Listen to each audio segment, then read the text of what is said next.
माझ्या ज्ञानोबरायांचं चरित्र डोळ्यासमोर ठेवलं की असा विचार येतो, या जगाचे किती जरी आघात झाले तरी सुद्धा सहन करायला शिकलं पाहिजे, सहन करायला शिकलं पाहिजे।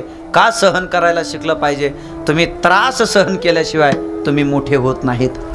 ज्ञानोबरायाला विश्वोबा खेचरानं एवढा त्रास दिला, डोळ्यासमोर ठेवा ज्ञानोबरायांची समाधी, एवढा त्रास दिला तरी त्या विश्वोबा खेचराला प्रेमानं काका म्हणून हाक मारण्याची वृत्ती व्हावी, हे परमार्थाचं पहिलं फळ आहे। वैर्याला सुद्धा आपलं म्हणता यावं, हेच परमार्थाचं फळ आहे बरं का। ऐका, माझे ज्ञानोबराय, या जगामध्ये ज्याला कुणीच नाही त्याला माझे ज्ञानोबराय आहेत। असेच नवीन कीर्तन व भजन बघण्यासाठी आत्ताच भक्तिनाथ चॅनलला सबस्क्राइब करा। चांगली माणसं समाजात आल्याच्या नंतर वाईट माणसाला त्रास का होतो सांगेल मी तुम्हाला। ज्ञानोबरायांनी या विश्वासाठी काय दिलं नाही असं काहीच नाही, तुकोबारायांनी या विश्वासाठी काय दिलं नाही असं काहीच नाही, नाथ बाबांनी या विश्वासाठी काय दिलं नाही असं काहीच नाही, तरी सुद्धा लोकांनी त्यांना त्रास दिला हे मात्र निश्चित। पण या त्रासाचं फळ मी सांगू का? एका मोठ्या वक्त्याच्या मुखातले वाक्य ऐकले। ज्ञानोबराय असतील, तुकोबाराय असतील, नाथ बाबा असतील, आदी करून सगळे संत असतील, यांना निर्जीव वस्तूचा उद्धार करणं अगदी म्हणजे अगदी सोपं गेलं, पण माणसाचा उद्धार करणं खूप अवघड गेलं। माणसाचा उद्धार करणं लय अवघड गेलं। काय अवघड गेलं ऐका बरं का। ज्ञानोबराय एका रेड्याच्या सानिध्यात आले भाऊ, रेड्याच्या। त्या रेड्याला फक्त दोनच शब्द बोलले हो, दोन शब्द वापरले। ज्ञानदेव म्हणे बोल रे ऋग्वेद बोल, एवढे दोन शब्द वापरले आणि त्या रेड्याच्या मुखातून सुद्धा वेद बाहेर पडले। रेड्यानं सुद्धा ज्ञानोबरायच्या दर्शनानं स्वतःचा उद्धार करून घेतला आणि फक्त दोन शब्दामध्ये बोल, एवढे दोन शब्द, हे लक्षात ठेवा। तुम्ही म्हणताल महाराज रेडा हा सजीव आहे, बोलू शकतो, काय विशेष त्यात? अजून पुढे जाऊन सांगतो। ज्ञानोबराय निर्जीव भिंतीच्या सानिध्यात आले, त्या भिंतीला स्पर्श झाला आणि भिंत सुद्धा चालायला लागली। त्या भिंतीनं सुद्धा ज्ञानोबरायच्या दर्शनानं स्पर्शानं स्वतःचा उद्धार करून घेतला। अजून पुढे चालून सांगतो तुम्हाला। नाथ बाबा असतील, तुकोबाराय असतील, त्रास सहन केला। तुम्ही म्हणता भिंत रिमोटची असू शकते, त्या काळात सुद्धा विज्ञान सुद्धा बऱ्याच दिवस रिमोट दाबला असन कुणीतरी त्यांच्यातलं, म्हणून भिंत चालायला लागली असेल। अजून पुढे जाऊन सांगू। ज्ञानोबराय एका प्रेताच्या सानिध्यात गेले, सच्चिदानंद बाबाच्या, विनंती केली, बाबा उठा, या जगातलं लोपलेलं ज्ञान आपल्याला प्रगट करून द्यायचंय बाबा, या जगाला अमृतमय अशी ज्ञानेश्वरी लिहायची बाबा, बाबा उठा। एवढे दोन शब्द ऐकले आणि मेलेलं प्रेत सुद्धा जिवंत झालं, स्वतःचा उद्धार करून घेतला। दोन दोन शब्द फक्त, पण विशेषतः पहा, ज्ञानोबरायाला माणसाचा उद्धार करण्यासाठी ज्ञानेश्वरीमध्ये 18 अध्याय लिहावा लागले। तुकोबारायाला माणसाचा उद्धार करण्यासाठी 4000 अभंग लिहावे लागले। नाथ बाबाला माणसाचा उद्धार करण्यासाठी भागवत लिहावं लागलं, तरी सुद्धा माणसाच्या गळ्यात अजून माळी पडल्या नाही, ही मोठी शोकांतिका आहे। माणसाचा उद्धार करणं संताला सुद्धा जड गेलं, इतके डांबरट माणसं जन्माला आले। अहो आपण किती लोकाला म्हणा हरी हरी म्हणा, रामकृष्ण हरी म्हणा, रामकृष्ण हरी म्हणा, नाही म्हणत लोक, गळ्यात माळ नाही घालत। काही काही माणसं म्हातारे 80-80 वर्षाचे झाले महाराज, 80, गळ्यात माळ सुद्धा नाही। आणि मग पोरगं म्हणलं, बाबा आता जाताना तुम्ही 1-2 दिवसात घाला ना माळ, ते तिथून म्हणत थोल्यासाठी काय घालायचे, तो या कान फाडात द्यावा एक, थोल्यासाठी काय काय। म्हातारं हरी म्हणतच नव्हतं भाऊ, उभा आयुष्य गेलं, कधीच हरी म्हटलं नाही। पोरं म्हणले, बाबा उद्या तुमचा जीव जाईल हो, हरी म्हणा एकदा तरी। म्हातारं म्हणलं, नसतो म्हणत। पोरांना वाटलं केंद्रीय शास्त्री म्हातारं मेल्याच्या नंतर याला देवानं दरबारात उभं तरी केलं पाहिजे ना, एकदा तरी हरी म्हणून घेऊ। कोणाचंच ऐकलं नाही, चुकून सुद्धा मुखातून हरी शब्द निघला नाही। पोरांनी साधूला जाऊन आणलं, साधू काही करा पण म्हाताऱ्याच्या मुखातून एकदा हरी शब्द म्हणून घ्यावं। अजून एकदा सुद्धा म्हटलं नाही। साधू म्हटले, म्हणा बाबा हरी। ते म्हणले, तुमच्या सारखे आत्तापर्यंत इतके वाट लावले, अजून हरी म्हणलो नाही, आता जाता जाता कशाला हरी म्हणू? नसतो म्हणत। 2 दिवस साधू ओरडत बसले, म्हातारं नाहीच म्हणलं हरी। शेवटी साधू वैतागले, तुम्ही जोपर्यंत हरी म्हणत नाही तोपर्यंत मी इथून जातच नाही. साधूला काय वाटलं, याला वकिलासारखा उलटा प्रश्न विचारतो. म्हातारं किती डांबरट होतं. कसं वकील उलटा प्रश्न विचारतो सुतार साहेब, मग आरोपी त्यामध्ये खरं उत्तर देऊन जातो. मग त्या साधूला वाटलं याला उलटा प्रश्न विचारल्यावर हा चुकून तरी हरी म्हणल. साधू म्हणले, बाबा तुम्ही काय नसता म्हणत. म्हातारं म्हणलं, तुम्ही कालपासून जे सांगता ना मला, मी तसलं नसतो म्हणत. पण हरी म्हणलं नाही. इतके डांबरट म्हातारे आहेत महाराज, पण नामस्मरण केलं पाहिजे हेच संतांनी शिकवलं. गळ्यात तुळशीची माळ घातली पाहिजे. अरे का माळ घालावी गळ्यात? देवाच्या दरबारात जाण्याचं लायसन म्हणजे गळ्यातली तुळशीची माळ आहे. आमचे घुले बाबा सांगायचे, माणूस जन्माला आला की माणसानं गळ्यात माळ घातल्याशिवाय मरूच नाही. हे घुले बाबांचे शब्द. काय करते तुमचीची माळ, तुळशीची माळ? अरे आपल्या गळ्यातली सोन्याची माळ आपण मेल्याच्या नंतर घराघरात भांडणं लावून देईल, आणि आपल्या गळ्यातली शुद्ध तुळशीची माळ आपण गेल्याच्या नंतर आपल्याला भगवत प्राप्ती करून देईल. म्हणून गळ्यात तुळशीची माळ घाला. विठाला विठाला.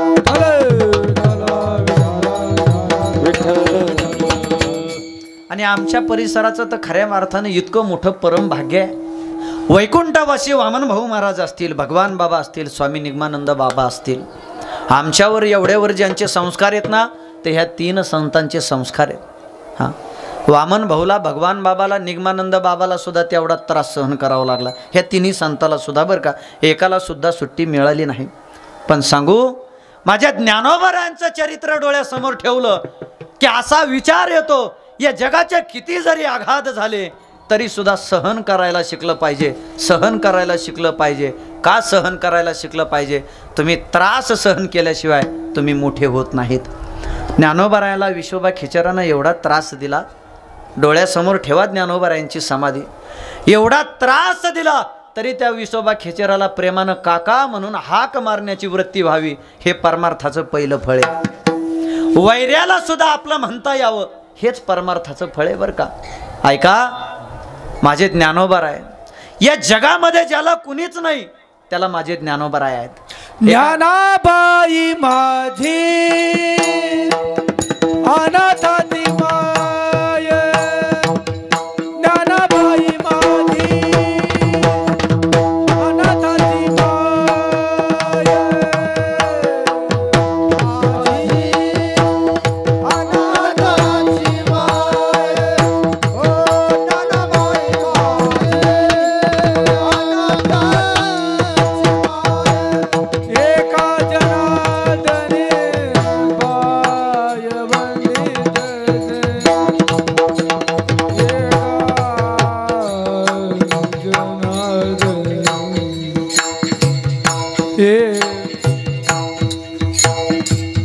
भाऊ, ज्ञानोबरायांचा त्रास सांगायचा आहे मला.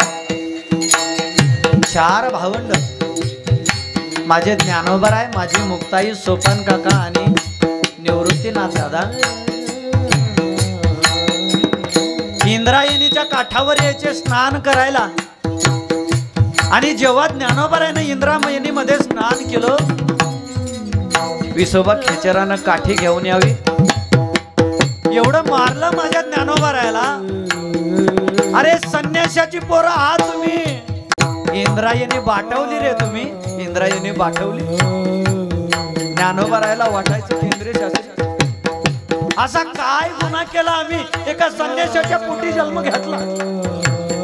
असा काय गुन्हा केला आम्ही की आम्ही इंद्रायणीच्या डोहामध्ये आंघोळ केल्याच्या नंतर इंद्रायणी आमची बाटले. काठीला मारलो आणि ज्ञानोबराय रडत रडत रडत रडत निघाले बर का सिद्ध बेटाकडे. आई आई, ए आई आई आई म्हणत ज्ञानोबराय सिद्ध बेटाकडे गेले. माझी रुक्मिणी माता स्वयंपाक करत होत्या. रुक्मिणी मातेनं आई आई असे शब्द ऐकले. अरे एखादी हरिण जशी माणसाकडे पळत जावी, एखादी गाय जशी वासराकडे पळत जावी, तशी माझी रुक्मिणी माता पळत बाहेर आल्या. तर ज्ञानोबरायांच्या अंगावरती वळ होते बर का भाऊ. अहो माझ्या ज्ञानोबरायांची ताकद, त्यांचं समर्पण, आणि त्यांची उदारता आम्हाला विचार. कुठंतरी आमच्या कपड्यावरून गावाकडून आळंदीला आलो आणि त्या ज्ञानोबारायांच्या कुशीत शिरलो. आज एवढं काही ज्ञानोबारायांना दिलं आम्हाला की सगळ्या महाराष्ट्रानं आमच्या पायावर डोकं टेकावं. एवढी उदार ती आमची माये बर का, एवढी उदार. रुक्मिणी मातेनं कुशीत धरलं. ज्ञाना, कुणी मारलं रे बाळा? आई ऐक ना, इंद्रायणी मध्ये स्नानाला गेलो असता त्या विसोबा काकानं मला मारलं. इंद्रायणी बाटवली, म्हणला हिनवलं. आई, हा त्रास सहन कधीपर्यंत करायचा ग? रुक्मिणी माता गेल्या विठ्ठल पंताकडे. पंत, अहो काहीतरी करा ना, हा कधीपर्यंत त्रास सहन करायचा? पंत, अहो कधीपर्यंत त्रास सहन करायचा? माझे विठ्ठल पंत पैठणला गेले, धर्मसभा बोलावून घेतली. सगळे धर्म मार्तंड एकत्र आले.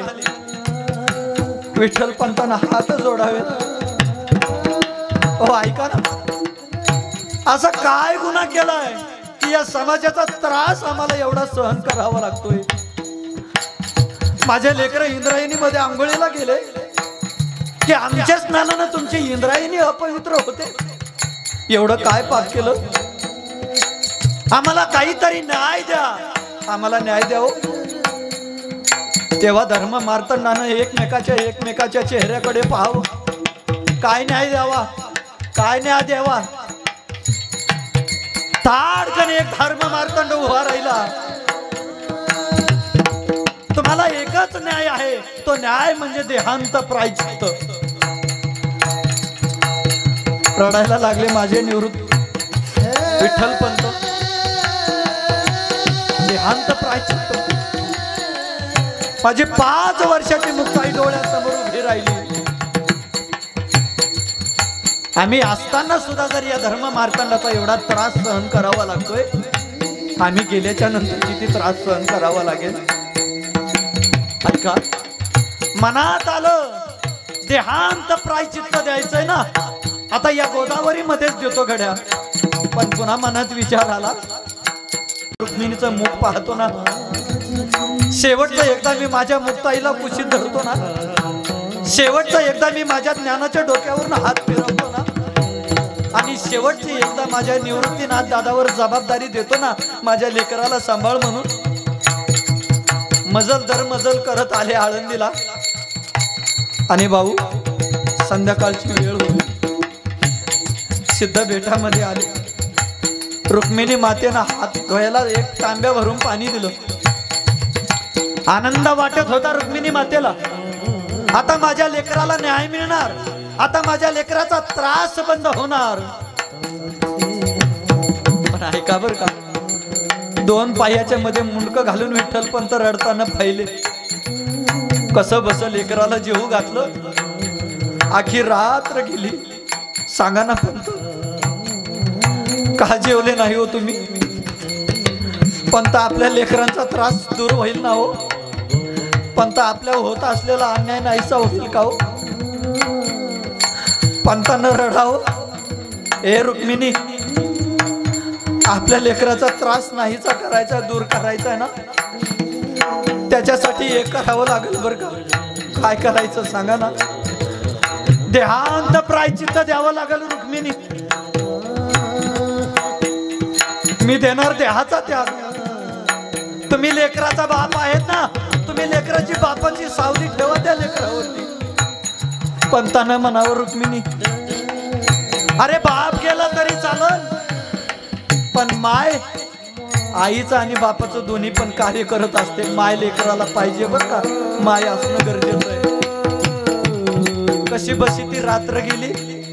आणि ऐका, दुसऱ्या दिवशी सकाळ उजाडली हो. पुरणपोळीचं जेवण केलं. पुरणपोळीचं जेवण केलं. 4ही भावंडाला शेजारी शेजारी बसवलं. माझ्या मुक्ताईनं एक घास भरावा ज्ञानदादाच्या मुखामध्ये. ज्ञानदादानं एक घास भरावा मुक्ताईच्या मुखामध्ये. रुक्मिणी मातेनं एक घास भरावा मुक्ताईच्या मुखामध्ये, निवृत्तीनाथ दादाच्या मुखामध्ये. माझ्या ज्ञानोबरायानं विचारावं, आई आज एवढा गोड गोड स्वयंपाक का करा केला ग, सांग ना ग आई. आणि आजचाच तो दिवस आहे बर का.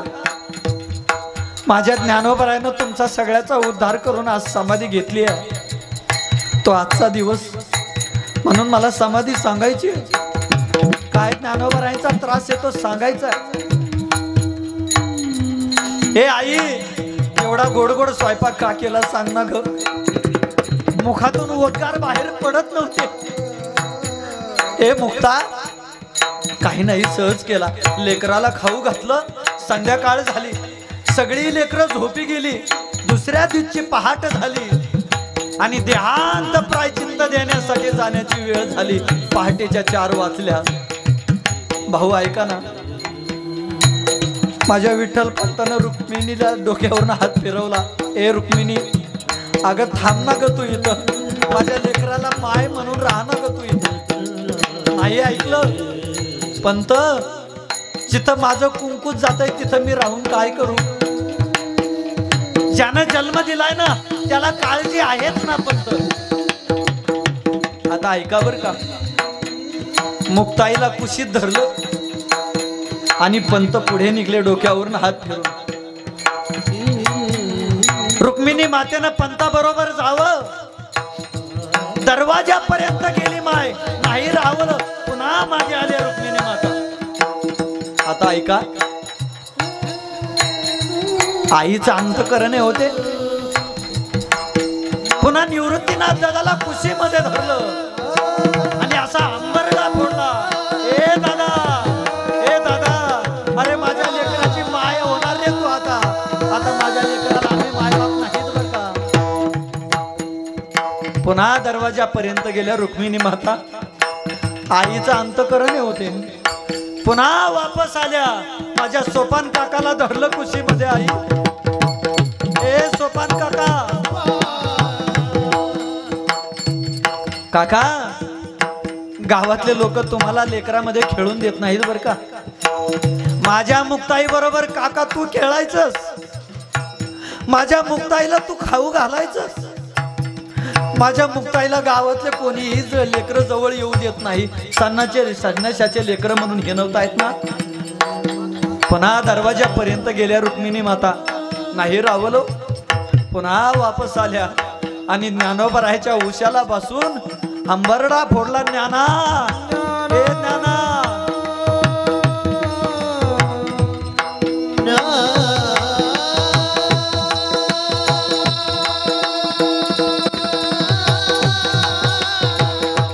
माऊली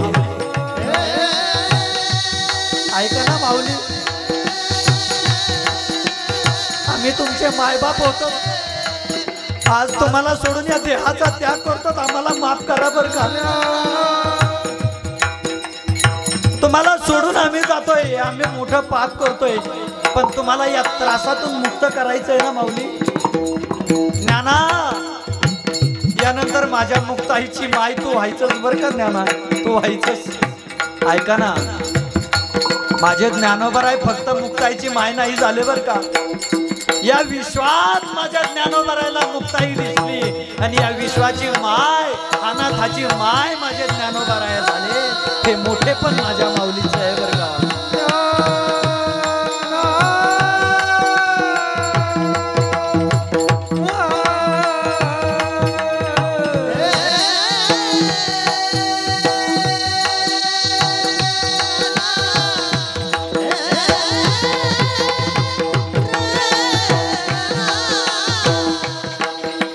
कसा बसा तरी समाजाचा त्रास सहन करत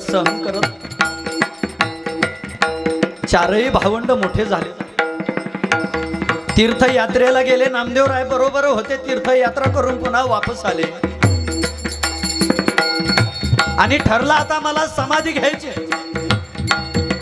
ऐका ना, समाधी घ्यायची ठरल्याच्या नंतर निवृत्तीनाथ दादाला त्रास होऊ लागला. अरे आई वडिलाच्या नंतर आमची माय फक्त ज्ञानोबराय होते. त्या ज्ञानोबरायांनी सुद्धा समाधी घ्यायला जावं. याच्यापेक्षा मोठं दुःख काय असावं आयुष्यात. आला समाधीचा दिवस. सगळे संत अलंकापुरीला जमा झाले. आमचे ज्ञानोबराय समाधी घेणार. सगळे संत आले बर का आणि समाधीच्या मंदिरासमोर गेले. नामदेव रायानं टाहो फोडला. माझ्या निवृत्तीनाथ दादाला एका हाताला धरलेलं, एका हाताला जनाबाईनं धरलेलं आणि ज्ञानोबराय समाधीला चालले. काय परिस्थिती ऐका. देव निवृत्तीयाने धरिले दोन कर.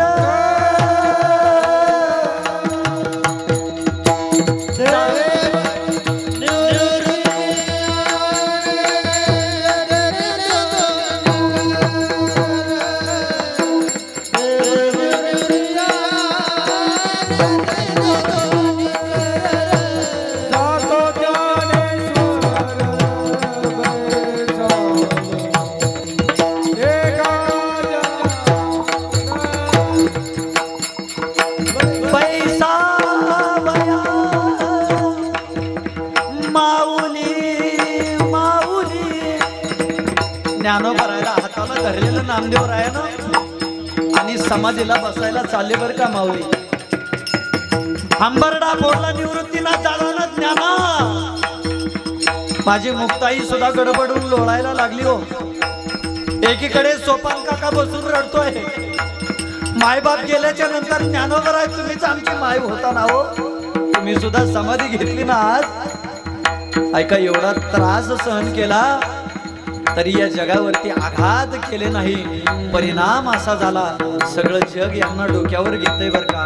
म्हणून त्रास सहन करायला शिका. त्या त्रासाच्या नंतर तुम्हाला यश असतं बर का. यश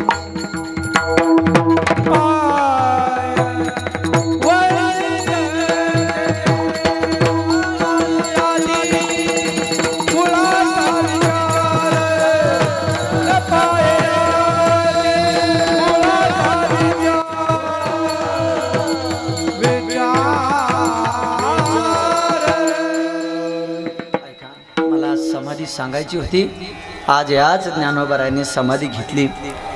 तुम्हाला वाटत असेल आम्हाला जगामध्ये कुणी नाही. जा ज्ञानोबरायांच्या समाधी समोर आणि ज्ञानोबरायाला कुशीमध्ये असं साठवा गड्या आणि मारा हाका ज्ञानोबरायाला. माऊली तुमचं लेकरू म्हणून आलोय ना. ते ज्ञानोबराय तुमच्यावर कृपा केल्याशिवाय राहणार नाहीत.